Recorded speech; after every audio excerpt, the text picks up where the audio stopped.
Hello and welcome to the latest episode of the Two Robbies Podcast, your destination for in-depth discussion and analysis of every Premier League match week and the Champions League as well. I'm Robbie Mustoe, he's Robbie Earle, and this is what we've got coming up in today's episode. Manchester City dismantling of Chelsea at Stamford Bridge, Southampton pulling off the 1-0 upset over Liverpool, Manchester United continuing their fine form after their win against Aston Villa, Spurs are back on track after ending their winless run against Leeds, and the crisis at Arsenal is maybe over after 3 straight consecutive victories. That's what we've got coming up in today's show. Robbie Earle. Wow. A week is a long time in football. What a week. Yeah, and I think we can both agree that we've got ourselves a pretty interesting title race. Of course, We'll get into all the details of the games in a minute. And at the end of the show, towards the end of the show, we're going to go through the odds of the favourites, and there's some interesting kind of odds there as well for the big clubs looking to win the league title. But again, we'll get into Liverpool games soon enough. But everybody else, Robbie, in that top 6, the chasing pack, all won. And with that in mind, let's start. First game we're going to have a little chat about is, I guess, the biggest game, Chelsea against Manchester City. Wow, I think Man City, kind of slow starting. Yeah, didn't look kind of right for the first few weeks, months of the season, but all of a sudden, Rob, in this game against Chelsea, you kind of got all those thoughts of Pep himself said it. We've hit form of 2 seasons ago, less pragmatic, same kind of midfield setup, same dominance, same penetration, same finishing quality. To be fair, brilliant from Man City, Rob, wasn't it? Warm and cosy, I think, is the word.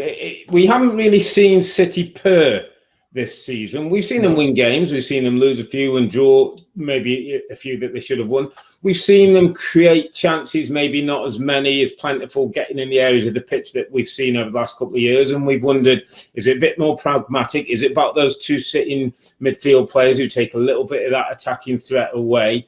But what we saw at Chelsea, and I thought this was a huge game for both these teams, Rob, because I felt it was a game where the winner can kick on. The winner can sort of take the comfort and the confidence and start to kick on. And for the other, it's going to be a few questions. They both started the game at 6th and 8th in the Premier League. And I know City got some games to catch up, but you're almost thinking, it's still a bit of a way away from where you want to be. So in the manner that Manchester City won the game, dominated the game, there was periods, Rob, there were little spells where it was like exhibition football, by the way. I mean, if they took a couple of the goals, there was a back heel, I think, from Gundogan that went alongside. There's another good chance that maybe Sterling and Foden had. I mean, it could have been 3, 4, 5 or 6. It was back to that City with almost like no recognised centre forward. Kevin De Bruyne probably being the most vocal, but rotations of movement in attack that Chelsea couldn't deal with. Defensive setup that has definitely got stronger, and we want to talk a little bit about that as well. And all of a sudden, I thought a bit of fear comes back into the Premier League, that City are clicking into gear just at the right time. We've talked a lot, Rob, about missing Sergio Aguero and Jesus not available again for this game. Kevin De Bruyne was the false 9. And if there's one kind of part of the game where I thought was key, was him and his positioning. And him dropping into the midfield, because you had the 3 guys in midfield, Rodri, Gundogan and Bernardo, and you had the Chelsea 3, Kovacic, Kante and Mason Mount. So it's kind of normally 3v3, things are going wrong. You can sort of point to your teammate, like, you get him, I've got him, I've got him. But with De Bruyne coming in there as well, makes it outnumbered him, And also, by the way, Sterling and Phil Foden came in as well to really dominate that area. And once they get that passing game going, and City and Chelsea tried to press a little bit, they didn't just sit back in there. Then Man City ripped them apart with some brilliant football, some penetrating football, some great finishing. Ilkay Gundogan, Rob, is what a player he is, by the way. What a good professional. We've both spent a little bit of time with Ilkay Gundogan. Yeah. He was in the studio with you. He came in, And I saw him over in LA, where I spent a little bit of time with him watching an LAFC game. Lovely guy, intelligent footballer. But isn't he? Does he go under the radar a little bit? I've got a different underappreciated player, Rob, which we'll get to later on. But Ilkay Gundogan, when I watched him play, I'm like, I'm going to talk about him. Surpassed by somebody else, but is he underappreciated, Ilkay Gundogan? I think maybe to people outside of the football club, maybe to the casual viewer watches City, he doesn't catch the eye. But in the system that he plays, where he can be a holding player if he needs to, he can do the number 8 where he can get forward. I mean, the turn and the finish was top draw, by the way. I'm talking top. It's De Bruyne-esque finish, and he's got that capability. He's not a headline grabber. He's not a guy who I think if you were saying name me City's best 3 players, he'd ever come on anybody's list. But I think he's important to the football club. I think Pep knows his value. I think his contract's up, Rob, if I'm not mistaken, or he's close to contract, and they've got to get that done again, because in the move away from the Fernandinhos and maybe the David Silvas and De Bruyne's, where the shape's looking a little bit different, you might need that guy who can at times go forward, but then sit in and be strong and stop the counter-attacks. He could be a key element, and you're right in just highlighting how important he could be. And he's not David Silva in the technical, creative ability, but he can definitely influence this side in a different manner.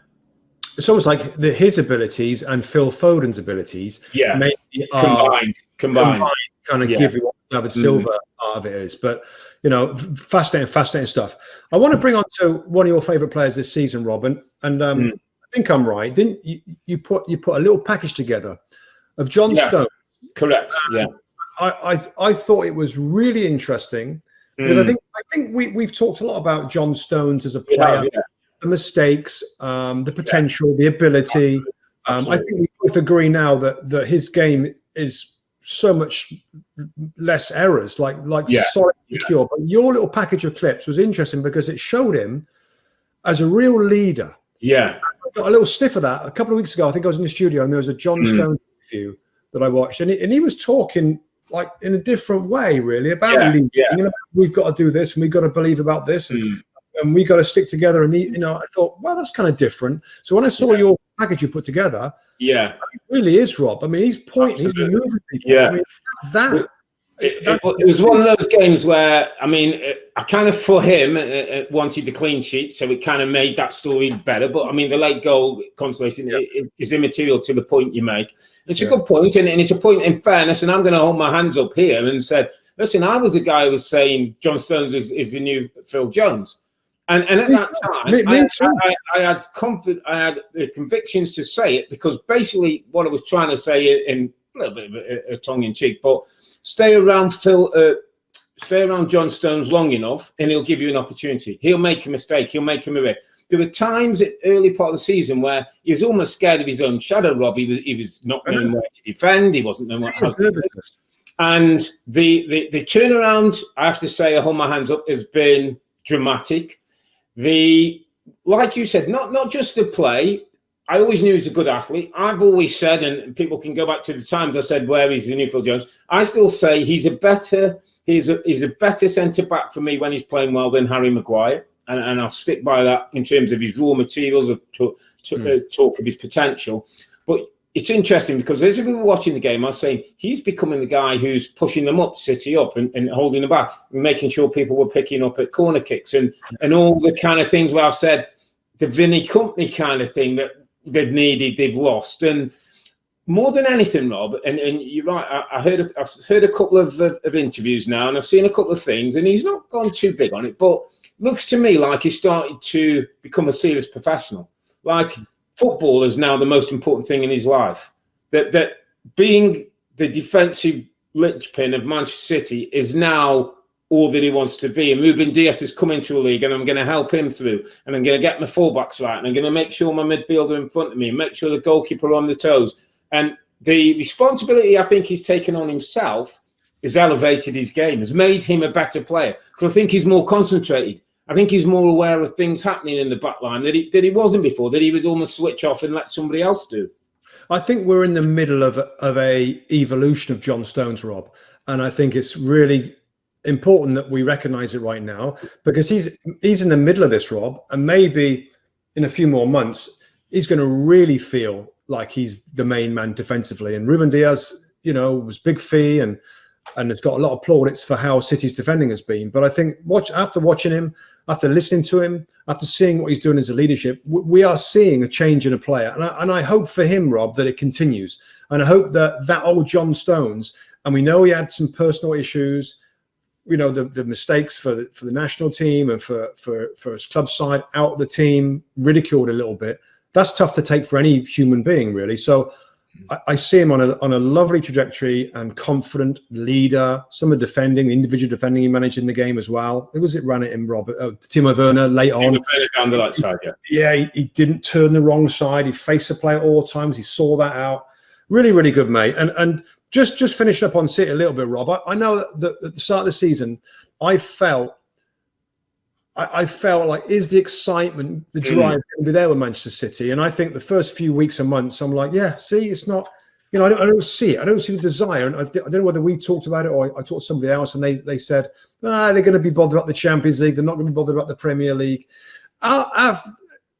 Are we starting to see some excitement returning to this City team, Rob, in the prospect of winning the Premier League this season? Yeah, maybe we had the conversation and people have the conversation in terms of what's the priority. I still think Pep Guardiola wants to win the Premier League, Rob. I still think he sees it as an important part of what he's doing in English football. And the Champions League, we know, is the Holy Grail. That's the big one they want to win. But it hurt him that Liverpool took the title away. He loved the back-to-back. He loves the points, the goals, and the accolades that they got. And he wants to show over 38 games the Pep Guardiola style of football, with a few tweaks, with a few additions, can still win English football. And you're right. And all of a sudden, the joy's starting to come back into Manchester City Football Club. And that's a worry for the rest of the league, by the way, because if the joy comes back and the players continue to step up and get better and enjoy it more, we could see more days like we saw at Stamford Bridge. Let's turn it over, Rob, because a team that's not having much joy at the moment, that some are saying are lacking a little bit of leadership, and it was a little bit maybe alarming that after the game, I think it was The Athletic that came out with a headline that's saying news coming from Stamford Bridge that the Chelsea owners are not happy with what they're seeing, and they're starting to consider other candidates who might be better suited to taking over the football club. So, as ever, as we know at Chelsea Football Club, these things will happen, are happening. Frank's starting to get under a little bit of pressure. Let's talk about the game first, and then maybe let's talk about Frank after. In terms of Chelsea, how disappointing was that on a day where we were looking for something for two sides to kick on, and we only really saw it in one? I think what's becoming clear to me, Rob, is that Chelsea, on their day, when their football is great and those technical players are looking great, they can look lovely on the eye. And I certainly enjoyed watching them for that little purple patch, Rob, a few weeks ago, where they were winning each week. They're absolutely fantastic. What I'm learning from them is they're not durable. They're not adaptable. And I'm putting the manager there as well. They're not very adaptable. If things in the game are going in a different direction, like De Bruyne coming into midfield, that's you can do things to change that. You can change your shape a little bit to stop that. You can play two side-by-side midfield players. You can bring them tough. There's things you can do. I'm not seeing that. Also, Rob, I know there's been a lot of talk about Pulisic, Ziyech, Kovacic, Mason Mount in a lot of good times. I really studied these players in this game, Rob, when they were losing and they were getting played off the park a little bit. I'll tell you what I saw. I saw players that were walking and were a little bit throwing the arms in the air. I'm watching City run through midfield. I'm seeing Kovacic. I'm seeing Mason Mount not really doing much, Rob, as central midfield players. I'm seeing N'Golo Kante trying his best. Didn't have a great game, but at least he's trying to defend. I saw Ziyech. I saw Christian Pulisic waving his arms, looking frustrated. And I get that the football wasn't very good for Chelsea. So I understand the talented players want more and the Pulisic wants more.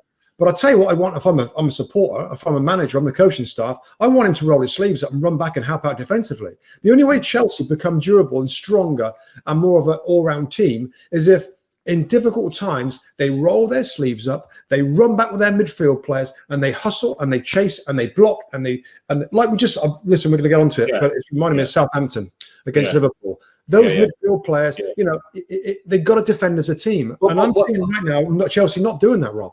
But that's a good point, because I had a sort of similar thing in terms of when I said it on the podcast.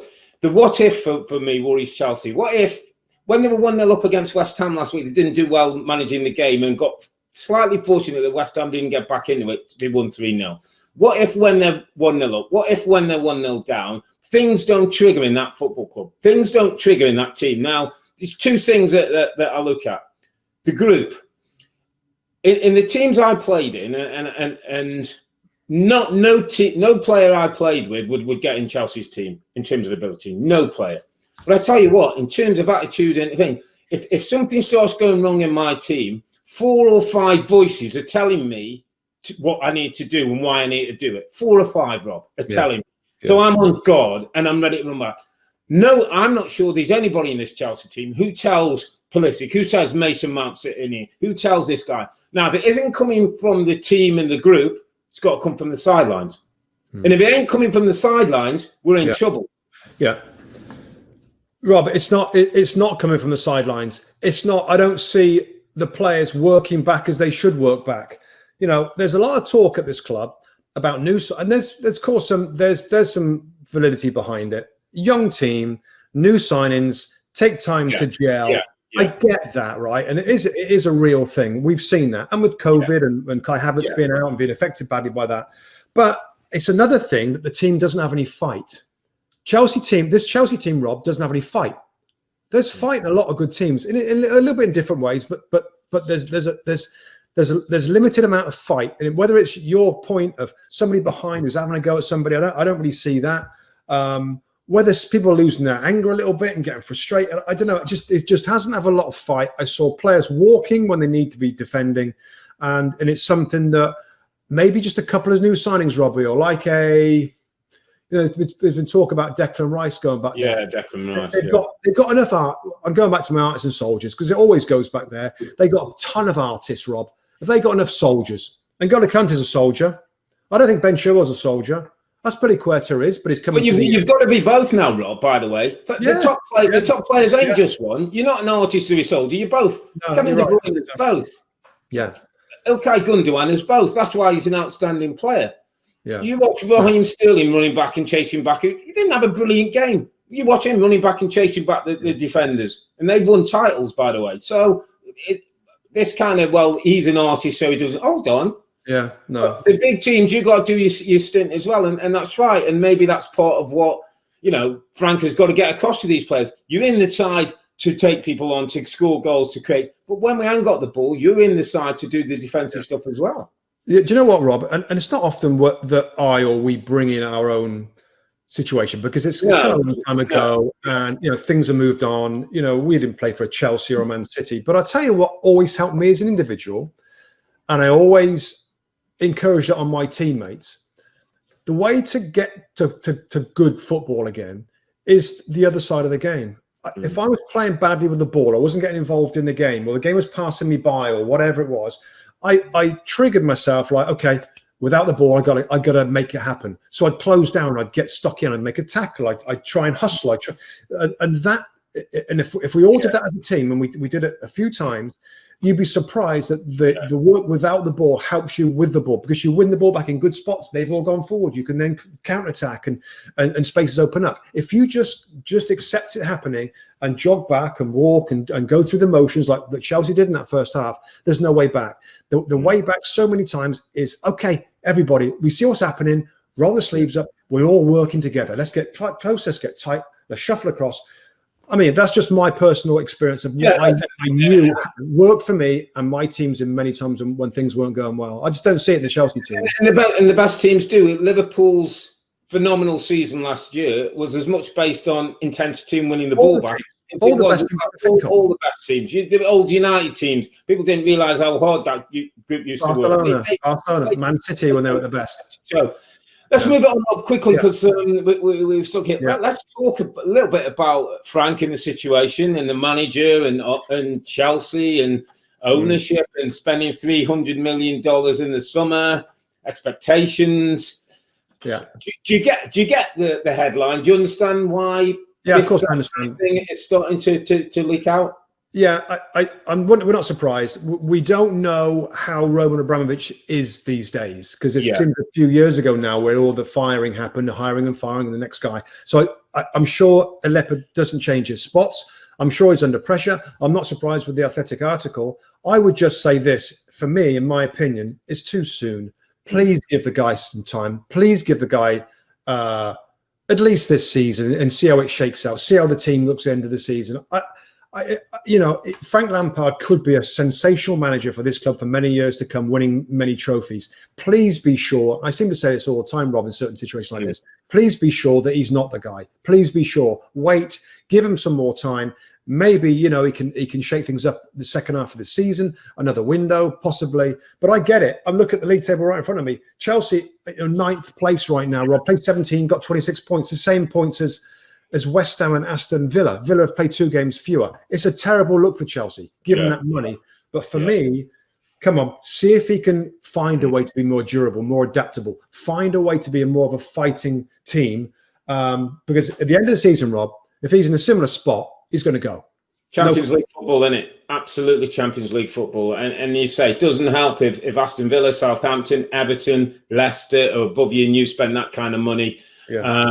He's got to get a tune out of him, Robbie. He's got to find a way. This is part of his experience. It's part of his learning now. And he's been in there and he's a legend and he'll get all that kind of time. And now's the nitty-gritty of Premier League. Do you think he'll get to the end of the season, Rob? Do you think he'll get the time that I'm asking for? I think so. I do think so. And I think the owner being out of the country, I think it's 6 months in, 6 months out and all that. I think that kind of helps him a little bit. He's not sort of day-to-day on top of it. But he's got to get some results. They've got FA Cup against Morecambe. They've got Fulham. Then they've got a few interesting games coming up in January. And Champions League against Atletico Madrid. That could also be interesting, Rob. If you don't go through in that one, that might be a few problems. So, work for Frank to do, but great day for City. Let's move it on. Southampton played Liverpool at St Mary's. It was a match today. Always a great match. I mean, Southampton, to me, are a team I love to watch now. I have great respect for what they do and how they're doing it with the manager. So really looking forward to the game. A Liverpool team, not in the greatest of nick, come off a 1-1 draw with West Brom and 0-0 draw with Newcastle. Maybe slight surprise to see Jordan Henderson play at centre-back with Fabinho. Thiago in midfield with Wijnaldum and Oxlade-Chamberlain, and the normal front three, Mo, Bobby, and Mane as the front three.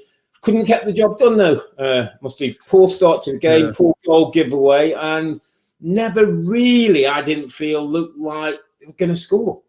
Yeah, a combination of things, wasn't it? I think the first half was poor from Liverpool. Really, a really bad start. Trent Alexander-Arnold, Rob. I've said this for a little bit of time now. Yeah. I spent some time and I look back at a lot of Liverpool goals conceded over the last year or so, and a lot comes down his side.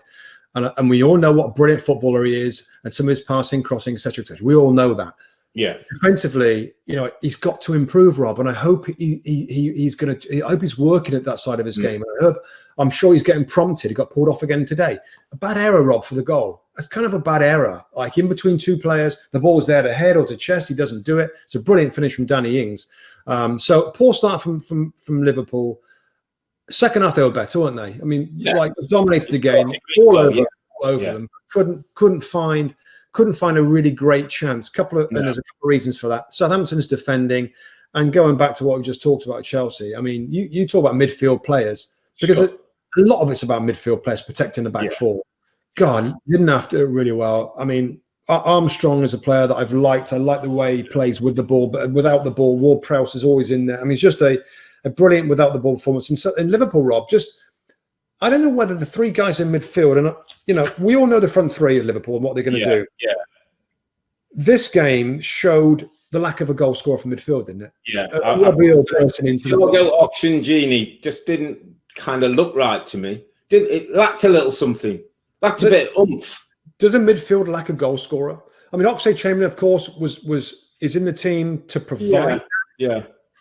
And listen, we know that the midfield in Liverpool is set up in a way that enables us front three and it enables us the fullbacks to get forward. So it's a little different. But I just saw crosses. I saw Liverpool getting some great spots. I'm looking in the box, so I'm just seeing three shirts. There was a couple of times, but Shaqiri didn't get in the box too much. When Wijnaldum get in the box, Thiago is the deeper one, so I get that. Just like a midfield guy, just to make a difference. Yeah, it's not that. I think you miss Hendo in the middle of the field. I just think he drives the team in a little way better than he can from that centre. And, listen, I know he maybe one of the experienced, didn't want to put one of the kids in there. Fabinho and him have played in midfield, so maybe thought that was the way forward. But again, I've got to give some credit to Southampton defensively. But they were excellent. I thought Kyle Walker-Peters, Rob, is an individual who gets let go at Spurs because surplus to requirements, maybe not going to be good enough. It's turning into a very, very good Premier League fullback. Huge credit to Hassan Hurtle for that. The kid in midfield, Ibrahima Diallo, good player he's going to be as well, by the way. Well, so that's doing it. Keep producing quality players. And then it was interesting because the Danny Ings goal is like a moment of centre-forward brilliance, a little bit of like a goal scorer's goal. And it was funny that as an ex-Liverpool player and left, it was almost what Liverpool needed, didn't they? They needed Danny Ings in their team. Now, maybe Diogo Jota's that guy who's been injured and obviously, might have come in. And I had an interesting line. I was listening to Jamie Carragher, an interesting line. He said he wondered if maybe it's time, while things not going well, and they need a spark, Liverpool, because I agreed with him. They've lost a little bit of that spark up front. There's no doubt about that, since the 7 goals against Palace. Could he go back to that 4-2-3-1 and get an extra attacker in there? Is there a way to get maybe a Bobby in or a Shaqiri in and Bobby in and just get somebody who can maybe open a pass up? And I think what Carroll was trying to say, more than maybe we need to change system, just to spark something that might be a bit of different chemistry and a bit more dynamic, because they just look as though it's a little bit stale at the moment going forward. I know what you're saying. I still thought they played some good football. I still think Thiago being fit is going to be a big improvement for them. I still look at the line, Rob, and I know we've praised Southampton for their defensive side of things. They looked threatening a few times they did get forward. Henderson, Fabinho, we know the issues with the defender centre-backs at Liverpool. We get that, and other teams have got a similar situation, and they continue to look vulnerable. But I thought some of the build-up play was still good. I still thought they got good areas. Just the final ball, sometimes when teams pile on the pressure, it has to fall to you. A little ricochet to Mane or to Mo Salah, it just didn't fall to them, as well as the great defending. I still, and this may not sound like particularly smart, Rob, but I still like the way they play. Believe in the process that's there and the way it's being. I don't think it's the time to change too much. I don't think the manager is going to go away.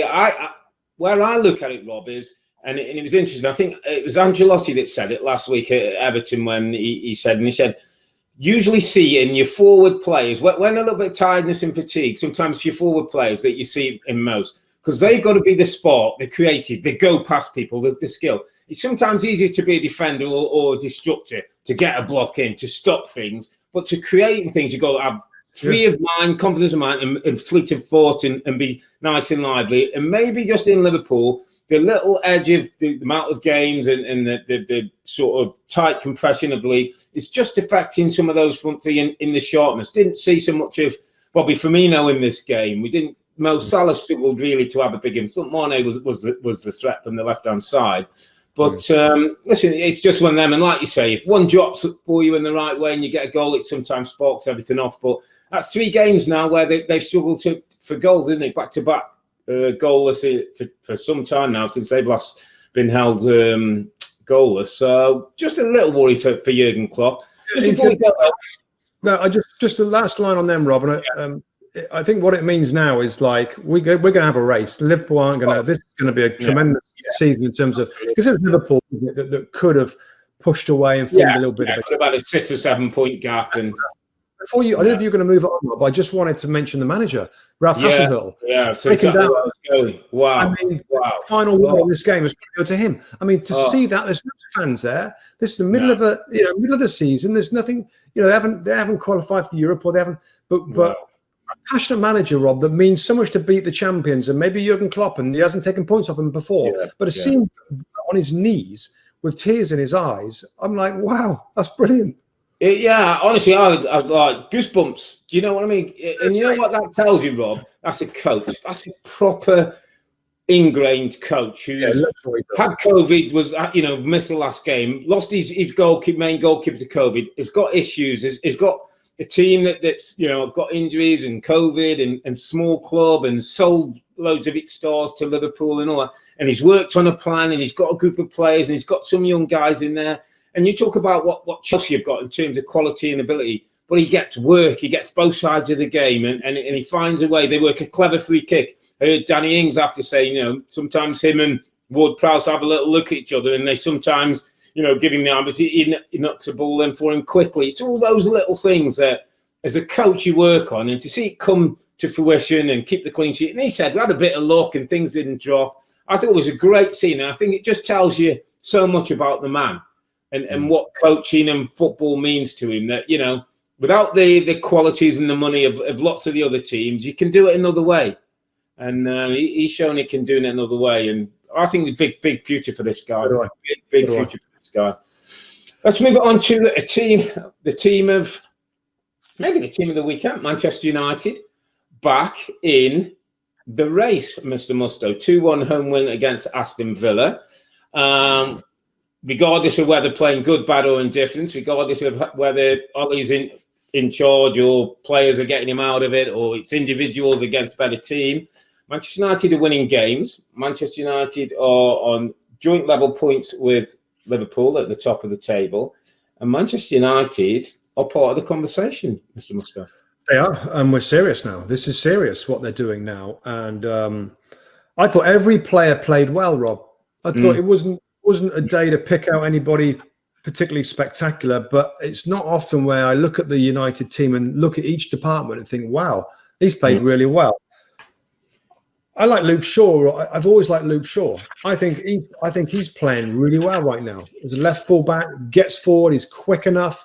Defensively was good, sound in the game. I thought Fred, for somebody that I've never really got too excited about, Rob. And when you think in Man United, you do think there should be a more quality in there. I thought he played really well. I thought he got into interceptions and got into some good spots. Everybody played well. Wan-Bissaka, better down the right-hand side. Fullbacks have got to be good going forward, really, if you want to break teams and be serious about getting to the top of this Premier League. And I'm still not really sure whether he's got enough quality to assist him on the right side, and the football team to turn around. He comes back out again many times, but he had a much better game. So really, really good signs from United. Wow, I'm surprised at how they are building, and they've gone some victories that didn't play particularly great, but they got the points. This was a better performance from them. 2-1. Martial getting a goal. Bruno again. I mean, it's starting to get exciting for Man United. You missed out one big name there, Paul Pogba, and you talked about, I think it was last week on our pod, you said, is there a way that Ollie can find a way of getting those names in the sheet? He did this time. He got Pogba in the side, and I thought Pogba gave him a performance job. I thought he gave both ends of the pitch performance that we've not always seen from Paul Pogba. The defensive side of his game looked important. He got some really good headers in and blocks on the defensive side. He had a hand in the goal, great skill in midfield that he can do over John McGinn, the kind of thing he can do. He broke forward a couple of times, might have got himself a goal, ran over one for Fred, had a little shot where he could have done. Listen, we when it's not gone for Paul Pogba, we've come on this podcast and said it. I think we have to give him a bit of credit that he put in a kind of performance where if he can get to that consistency kind of level on a week-on-week basis, United do a better team. United have a much better chance of going close to a title. I agree with all that. He had a really good game, really involved in some great moments. I just don't know if I can trust him to do that every week, Rob. And we're talking, you just said it. You said a couple of ifs. I mean, wow, we're into a lot of years into his Manchester United career this time. And he was better, and he's playing from this left-hand side, which is, a little unusual for him. But he can make it work by rolling inside and getting involved in the play. I just want to see it every week from Paul Pogba. I worry, January. I worry about transfer window. Is he just playing to impress? I also think if he feels, and this is just maybe the way he is, if he feels in Man United got a chance to win the Premier League, Rob, he might want a little bit of that. He might want a bit of that. He might be getting excited now. We're not bad, and Bruno is amazing, and and that might spark him into being a consistent top player, which I think is in there, but we haven't seen it at Manchester United. So I agree, much better from Paul Pogba, but I want to see it regularly, Rob. And I just wonder if in the next 2 or 3 weeks we're going to be here looking at each other in these cameras and saying, God, he's disappointing again. Well, I hear you, but I think that's the manager's job, and I think different players have different motivations. And if Paul Pogba feels in a winning team, you've got to push those buttons to get the best of him. But I think it's an interesting time, and I think if you can get him on side, wow, all of a sudden you're talking a different thing. But I'm going to also go for my underappreciated performer of the week, Mr. Mustoe, and I'm going to go for a certain Eric Bailly, who, a little bit like Pogba, has shown at times, he looks like the real deal to me. He looks like the one to build around and could be a great partner for Harry Maguire. And other times, a bit reckless. Looks like his emotional control at times lets him down, and he can get caught up in things. If he's on a yellow, you're never sure, do I trust him not to get a second yellow? But I thought in this game, he was outstanding. I thought he defended well in his own box. He stopped the threats from Aston Villa, who've got good movement and rotation in the front line. I think he's a good foil for Harry Maguire because he wants to go and win the ball, and Maguire knows his role better. They're a nice balance either side. He's a little bit more aggressive than Maguire. Maguire can get on the ball and make things happen. And I just think I've always had a problem with the Manchester United centre-back pairing because I don't think they've got one. This is the semblance of what I think could be better. You like Bailly better than Lindelof in this situation? Yeah. More athletic, just more, for me, Lindelof might be the slightly cleverer, read things better. I like the rawness of Bailly next to Maguire, as long as you can keep him in tune. Yeah, with the rawness, doesn't there come an element of risk, an element of panic? I think, he had a great game, so it was a great pick for you this week. But sometimes you're like, oh, what's he going to do with it? And we've seen him have a couple of bad games. I just don't know whether he would be my partner. I think I might prefer Lindelof, Rob. Yeah. Just a little bit more reliable. I know what you mean. It's not such a good natural defender as Bailly. He had a great game. That late block was a huge block late for them. Yeah. But no, good shout. Underappreciated. He has been underappreciated at the club. And maybe with us and myself a little bit, but that was a great game and it needed him and he stepped up. Yeah. Let's see if he can do it every week. I think that's with United, in terms of this second half of the season, there's a few, can people sustain this level? Can this continue with consistency? Yeah. So if they can, all of a sudden it looks very different. As ever, decent show from Villa, and they're doing it, under Dean Smith, look a different team now, and they'll have ambitions of maybe trying to get European football if they can, but they're ticking along nicely. Let's move it on to New White Hart Lane. Tottenham face Leeds in a attack versus defence, Jose versus Bielsa. Leeds are going to attack, Spurs are going to defend, hit them on the counter attack. Pretty much how it went. Leeds concede 3 goals and lose 3-0, despite probably playing well and being who Leeds are. Yeah, I thought when I watched the first part of the game, I think I tweeted out, this Leeds flying, great, but Spurs are just waiting. Jose's waiting. Yeah, this is a really good matchup for Jose Mourinho because he likes teams to play out from the back and to attack and to throw people forward. Because when they make a mistake, and there was mistakes that Leeds make, and they seem to make it a lot, whether it's a defending player, whether it's a goalkeeper playing out, they pounce on them. And they got brilliant forward players, and we know that and what they've got. And they went out 3-0 winners. And as expected, Spurs was strong defensively, Rob. Even when Leeds, they're still going to always come and attack. Spurs really strong, ready for what Leeds gave them. So really good for Spurs to get back on track. I think there's a little bit of talk. And this is the nature of this season, isn't it? Where it's a little bit of run, where you get excited about your club. Spurs are the first ones like, they can win the league, and now they've dropped off. And others have done the same thing. They needed it. A really good win. For Spurs. I just, with the Leeds thing, Rob, and I know that I tweeted out and you sort of said at the end there, and to be fair, other people have talked about Leeds, that it's just okay. I mean, reading the UK media, it's really dividing opinion a little bit. And there's a radio today that talked about it a lot. Is this okay for Marcelo Bielsa just to say, what, who cares about defending? Let's go forward. Yeah. So, you start by saying, I know you sort of talked about they should tweak it, maybe change it a little bit. What do you mean? How they might change things going forward? It's a really interesting one. It is divisive, and I think, listen, Leeds have come up. Let's get some things out of the way in terms of Leeds. Start of the season, I was one of those, and like yourself, we've a Premier League with Leeds in it is a better league. Seeing how they've played, they're a must-watch team. What I will say is, Rob, and I love the football, I love the development of the players, I love the personality they've come with, I love that they're who they are, and these goals scored and goals against and all that. Where I was going, and people said, do I want Leeds to change? No, I don't want them to change, but I want them to tweak. And why I say that is because Marcelo Bielsa is a master coach. I mean, you can see it in the team and the way they play. But a master coach shouldn't just be a master coach about one end of the pitch. A master coach should be able to also address the other end. And it's a team that have conceded 33 goals.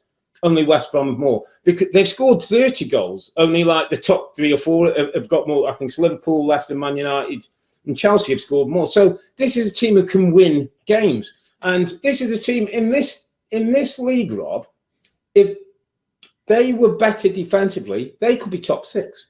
They could be top 6 team. Now, I know that people will say, well, Bielsa's way, and that's why they're not, and that. And I'm saying, that's okay, but it might be unpopular. It might not be what either Leeds fans or some people are saying want to hear, but I'm happy to say the unpopular thing, or the thing is, if this was Ole Gunnar Solskjaer, I don't think we'd say, it's Ole's way, he's going to think. We'd say, he's inexperienced, he's got to sort the defence out. Why with Bielsa are we not allowed to say, can't he just adapt it a little bit so we're not so open?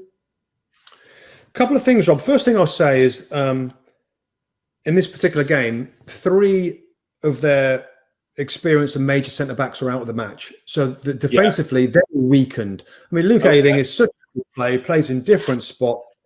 But Peacock and Liam Cooper, Diego Ure, the main centre-backs were out. This is not going to be easy for any side. And then, so that's probably the main kind of one big impact on this game. Then I'll go on to your point. And okay, so what sort of tweaks? I mean, for me, he has got to where they are right now, Rob. Amazing entertaining football. I mean, it's a thrill to watch every single game. Competitive with most sides and can score against anybody. Obviously didn't win this game. And it's got them to 23 points after 17 matches with quite a few injured players. And the way that he plays, and I'll get your tweets in a minute, if you start changing bits of mentality, bits of tactical structure, you know what, you don't go forward so much. And actually, we're not going to go man-to-man, we're going to go zonal. And we're going to sit back behind the ball and we're going to play counter-attack. I think if you start to make little tweaks, it does change a lot of things, and everything changes and they turn into a team like everybody else. The one thing, Rob, that we've all enjoyed is that we have never seen a team, going from the Championship playing this way with players there's no proven Premier League players within them, or very few, if any. And yet they are doing this flipping end-to-end, gung-ho, throwing people forward. And it's got them to, and the most important thing, it's got them to, I mean, they got, 9 points, even more than that, away from the relegation zone, 7 wins, tons of goals. You tell me what they should do that's going to not inhibit what this manager and what this team brings to the league. Well, I hear you, and let me address your first point, which is a valid point, that the three major centre-backs, 3 big defenders are out the team. So my first response to that is, more the reason that I'm bringing in younger or inexperienced players to either sometimes leave them one-on-one, have to man mark, when I've got, in my opposition, I've got world-class clinical counter-attack operators in Harry Kane and Young-Min Son. Opponents, have they? They've never adjusted to their opponents. I'm not saying they haven't. Are you saying, though, because they haven't, they can't? Are you saying because Marcelo Bielsa doesn't do that, he should never do that? It's a bit like saying, well, Pochettino's football, but he didn't quite win it. It's okay. As long as he entertains it, he doesn't have to win. I don't want him to change your mentality. I don't think you have to change. It's not a one or the other. It can be a little bit of both. You don't have to change the whole mentality to get more. I just don't like, I tell you what I really don't like is that when Leeds can lose and get more praise than a team can win. And I don't think that's quite right in English football. I think that if Marcelo Bielsa, who's a master tactician, turn it around and say to Bielsa, look at your Leeds team and see how you'd break them down. Because I bet he'd have a plan. So why has he not been able to say, we're a brilliant team, we can score against anybody, we can go toe to toe. The reason they can score against anybody, Rob, is because the philosophies. I think that's the reason. They're throwing people. The philosophy. Players are going high. So if you start to change that, it changes everything, doesn't it? It changes everything. No, I don't think it has to change everything. As Pep changed everything by slightly making City different. Has everything changed? You can still retain who you are with little changes. And Pep started to show it in Manchester City that maybe that was something they had to do this year. And I'm just one of those who, listen, it's not the popular thought, and it's not that, listen, Bielsa, but you know what? That's not our job, is to sometimes sit here and question and ask and probe and listen, Leeds fans will probably love it. And like you said, for the first season up, it's a brilliant season. And it's been great entertainment. And some will say that's what we want. And if we concede, we concede. I'm just asking, and maybe Leeds don't have to do it, Bielsa doesn't have to. I'm just asking, as a man who's held in this such high regard, is there not a time or a point where he can just affect things 5%? 5%. Listen, I hear your points, Rob, and I know what you mean, but I still look at the league table. I look at the other teams that got promoted. I look at Fulham and West Brom, bottom of the league, and I look at the success this style, this attitude has had to Leeds United, doing it exactly the way that they're doing it. And even though sometimes it looks crazy and the goals go flying in the other side, but look, the results, the wins, and the points are an indication of how it's gone. Given the other team that got promoted and how they're struggling, I don't see any reason, and I wouldn't want to see him change anything that stops what's ultimately, Rob, got them success so far in the Premier League and away from the relegation zone with this amazing entertaining football that they've happened. So I just, we'll wrap it up, mate, on this, but it's just it's worry about changing, or don't you do that and this did you get behind. I just think that changes everything, and they become less successful, Rob. That's what my worry would be if I'm a Leeds fan.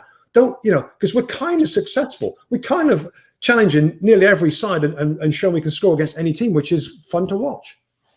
Yeah, we're going to agree to disagree on this one, because I hear you, and listen, I love the watching. I'm a neutral, and in all honesty, I don't care if the goals are going in. I quite enjoy the goals going in, but I'm just not going down that populist like this Bielsa. Let's not say anything about him. He's brilliant. I'm just saying everybody else in the league and everybody else in certain situations, we say, brilliant football, brilliant way of doing it. Is there a way of doing it? Or let's see in time how long it goes, how successful they are, and we'll, there is no right and wrong, is it? It's how you look at it. Let's move it on, mate. There was a couple of more games, interesting games over the weekend. Newcastle losing 2-1 to Leicester. Leicester 2-0 up, 0-0 at half time, but Leicester found a way second half. Madison and Tielemans with a couple of good goals. Andy Carroll. Yes, that guy, Andy Carroll, scored for Newcastle. I think it's first goal in 10 years for Newcastle United, but not enough to get points. Everton came up a little bit short against West Ham. Thomas Souček with what a signing he's been, by the way. Thomas Souček for $24 million. I mean, it's a steal. His goal was enough to get the win for West Ham. And then Arsenal, my friend, back to winning ways. A 4-0 win against West Bromwich Albion. Sam Allardyce, his team, not kind of going to plan after the 1-1 draw with Liverpool. But another good day for Arsenal and Mikel Arteta. Yeah, and I think that the more confidence was pretty obvious to see, Rob. I think we've touched this a couple of times. I like Arsenal right now in a simplified system. I don't think there's 3 that goes to a 4 and he moves inside and he does this. I don't think that's the right time to do that. The 4-2-3-1 with what they've played now recently, I like it. I like the front 3, Robbie Earle. I like the front 3. Aubameyang on the left, Lacazette up front, Bukayo Saka on the right-hand side. I like that a lot. Emile Smith-Rowe is the number 10 right now. Yeah. Whether they talk about them trying to find somebody else, and there's been a couple of names thrown out there that might be able to play, and my things just come at me here. But yeah, I just think they look different. They look confident. I'm going to go straight on to my guy. My underappreciated performer of the weekend. Yeah. Kieran Tierney, Robbie Earle. What a goal he scored. What a player he looks like he's becoming for Arsenal Football Club. A future captain for sure. Absolutely. And he had injury problems when he first went to the club. Obviously, the club's been up and down a little bit, and we've seen him play as a left-sided centre-back in recent weeks because they just needed him there. But now he's in that as a back four, a regular fullback, a left-back going forward. I tell you, we're seeing a player. We are really seeing a player, and he's going to be more and more appreciated as time goes on at Arsenal because it's a good pickup, good signing. A friend of mine's a big Celtic fan. And he talked about how powerful he was as a beast at left back, getting forward. We're starting to see it now. Brilliant first goal in an Arsenal performance was like, it sort of gave me like a little warm, like you had a little feeling early on, Rob. It gave me Man City, And I don't know about you, Rob. I'll throw it to you in a second now, but doesn't it feel like the Premier League needs Arsenal? It needs a good Arsenal. It needs a silky Arsenal. It needs a goal that they scored there with that beautiful football, the little combination play, the 1-2s are getting around the back, and a little tap in. Isn't it, the Premier League is a better place with a silky Arsenal in it? Exactly. The Premier League's better with all the big teams kind of doing their thing, and the Leicesters and the Evertons and the Aston Villas and the Southamptons pushing and probing and trying to do their thing. And you say there was a smile that came to my face with the Sacco goal that you say the lovely foot. Somewhere miles away, Arsene Wenger was smiling. Because that's what they were. That's what that football club is built on, that goal. And you're dead right. It was nice to see an Arsenal team that go to West Brom, and we knew what Sam's tactics were going to be. And so you've got to go with the patience to break them down. And the Kieran Tierney thing, it sort of made me laugh, Rob, because we had some shots of them do the warm-up. The snow was coming down at West Bromwich Albion. You're starting to think, is this playing into Sam's hands? Does it affect the game? Does it affect, the attitude? It was interesting. Everybody else was wrapped up with snoods and hoodies and things. Kieran Tierney, shorts and a T-shirt warming up. I went, he's my man, by the way. He is my man. Whatever. Then he scores a beautiful goal coming inside his right foot. And as you say, I think a captain in the making for Arsenal in terms of what he does. I heard Sacco talking about him after and how important he is in the dressing room. KT and all the boys love him. So yeah, it's been a tough time for Arteta, but just the signs that things are starting to come. Good for him as well, Rob. Good for him. That's not an easy ship to turn around, by the way. When it's sinking like that, and to find a way. And I think it's really important that he found a way to stop the bleeding and to find a way to get results again. And he's done it really well now. 3 wins on a spin. Very difficult times for a young manager. But I wanted to give him a little mention. Well done, because you needed it. You needed to show everybody you can stop this, and you can devise a methodology and a team selection that can get a grip and start winning again. And they've done it really, really well. Tough times at West Brom, Rob. Quick, we'll start wrapping up with the title odds of the other contenders. Is it different this time? January window is going to have to be his saviour, Rob, because I don't think what he's got there he can work with enough to stay up. I don't think the players are well equipped. Teams are attack better than maybe they have done in the past when he's been able to stifle people. There's individuals who can have moments that can open you up, and all of a sudden the struggle goes. There's not a lot of goals in the team, whether it's Robinson, Colin, Grant, Dingana, Pereira, technical players, but he's got to get that mix right. And I just think he's going to have to loan and beg and borrow a few maybe in the window to try and stiffen that team up and give themselves a chance. Yeah, I don't see it this year, Rob, but I think this is different to other teams. This is a newly promoted team that he's got to try and make the Premier League to players and stuff. And I think it's going to be one club too much, but we'll see. They're 8 points from safety, Rob. They're 8 points from Burnley. Then you got Burnley, you got Newcastle, that you might expect, and then Crystal Palace. I just think, I look at the table, I think it's really, really difficult. Let's wrap up. Maybe you talked about it at the top of the show. It's turning into a really interesting Premier League, and we're not quite sure who's going to top it this time around. But PointsBet Sportsbook, our partners, have sent us over the latest odds, and these are since the Liverpool defeat today. And it now sets us up at Manchester City are now favourites, Robbie Mustoe, at minus 112 against Liverpool at plus 220. Manchester United now come in as third favourites at plus 700, so 7-1 in all money. Tottenham Hotspur 1,400 to 1, so 14-1 there. Then you've got the Chelsea's at 4,000 to 1. Basically 40 to 1. Leicester 4,000 to 1. Everton 10,000 plus 10,000, and Arsenal plus 20,000, which is 200 to 1. So Manchester City, on the back of a stunning performance, really, at Stamford Bridge, now look like they're favourites from our partners, PointsBet Sportsbook, to take the title. I think Man United offer good value at plus 700. Plus 700 right now, yeah. That'd be tempting for big United fans. In terms of who we think, Rob, at this point, I still think Liverpool, for me, in my opinion, of what we've seen at this point, we're nearly halfway, and we'll do a pod maybe in a little while to talk about this stuff. Yeah. I still think, even with their issues, I still think they'll come out on top. But I got to say, it is kind of wide open. I don't say that with a great deal of confidence. They're not favourites here. Man City are going to get stronger. Leicester City, by the way, are getting better. They're getting players back. You've still got your Tielemans. You still 4,000 plus 4,000. So we haven't given enough level on this particular podcast. No, we didn't have to. They're doing the business, mate, and they get players back. This is different to last year. This is different. Yeah. I feel now we can get stronger and to push on. So I might have a little bit of money on Leicester City. What do you think, mate?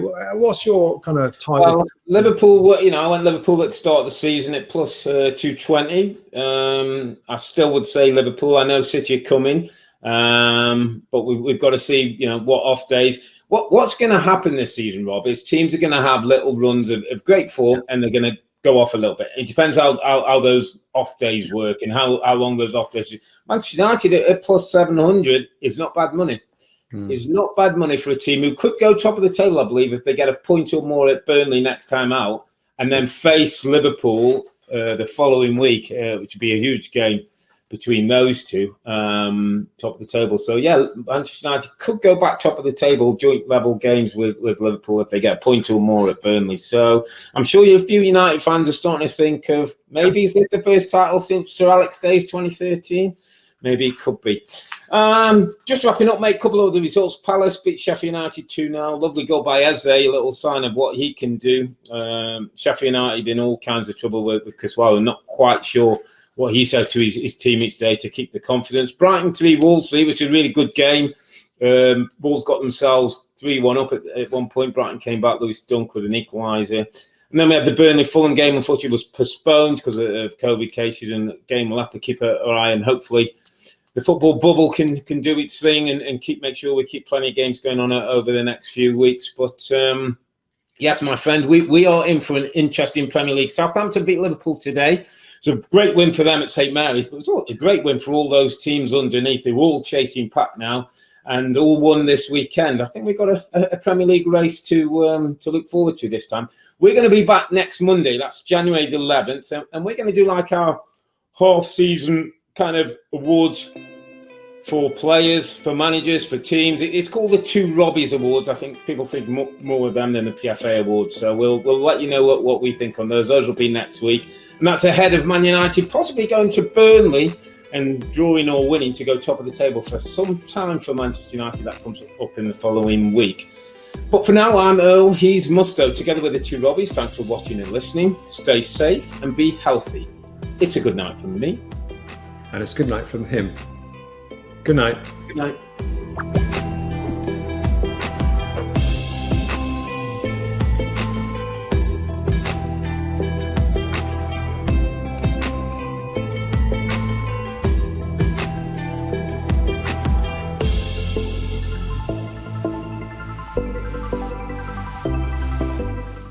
Hi there, I'm Rebecca Lowe. Make sure you subscribe to watch highlights all season long and join us at the weekend at 7 a.m. Eastern on NBCSN for Premier League mornings, and sign up for Peacock Premium, where you'll have access to 175 exclusive live games all season long.